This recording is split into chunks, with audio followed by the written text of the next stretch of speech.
चला तर आता काकडीची भाजी करूया। काकडीची भाजी जर तुम्ही कधी खाल्लात का बघा, आता काकडीची भाजी एकदा करून बघा।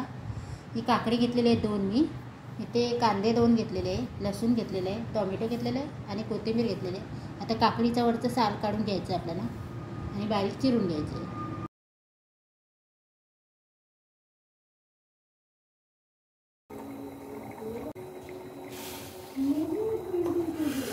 चला आता आपण फोडणीची तयारी करूया।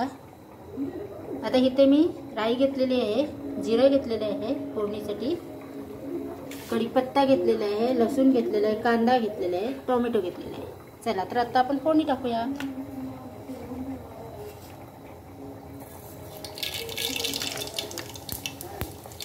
राई टाकलेली आहे, जिरं टाकलेलं आहे, कढीपत्ता आणि लसूण आणि थोडासा हिंग टाकलेला आहे।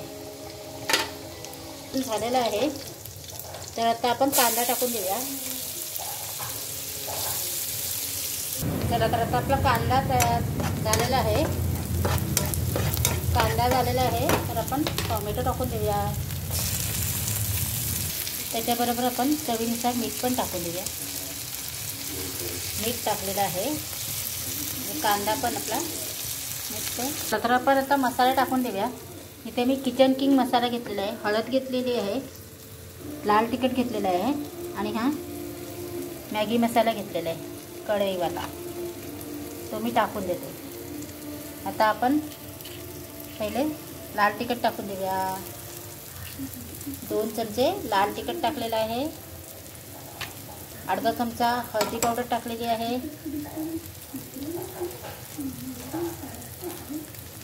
आणि किचन किंग मसाला 1 चमच टाकलेला आहे,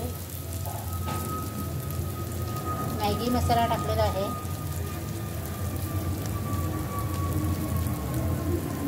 आणि आपल्याला त्याला उलटपलट करायचं आहे।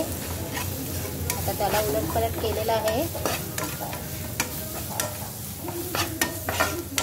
थोडं 5 मिनिटं आपण झाकण ठेवून देऊया। चला आता तुम्ही बघू शकताय की आपल्या मसाल्याला तेल सुटलेलं आहे। तर आता आपण आता ही आपली काकडी टाकून देऊया आपण। चला आपण आता काकडी टाकून दिलेली आहे, आता त्याला उलटपलट करूया आणि 5 मिनिटासाठी आपण झाकण ठेवून देऊया, तर काकडीला लगेचच पाणी सुटते।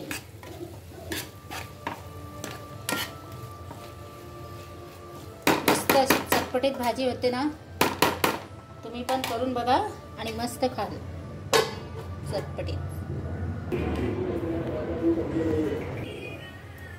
चला आता आपण भाजी बघूया। मस्त अशी रसेदार भाजी झालेली आहे, चमचमीत झालेली आहे भाजी। तुम्ही पण अशी करून बघा, तुम्हाला पण आवडेल। मस्त भाजी होते आणि मस्त अशी पनीरच्या वरची भाजी लागते ही। तुम्ही पण अशीच काकडीची भाजी करून बघा, पनीरला सोडून देईल तुमच्या काकडीची भाजी, अशी चणचणीत नि झमझमीत लागते मस्त। चला आता आपण त्याच्यावर कोथिंबीर टाकून दिलेली आहे आणि मस्त भाकरीबरोबर चपातीबरोबर खाऊ शकता तुम्ही काकडीची भाजी। कधी केली नसेल ते करून बघा आणि आता गॅस आपला बंद करायचा आहे। माझा व्हिडिओ आवडला ते नक्की लाईक करा।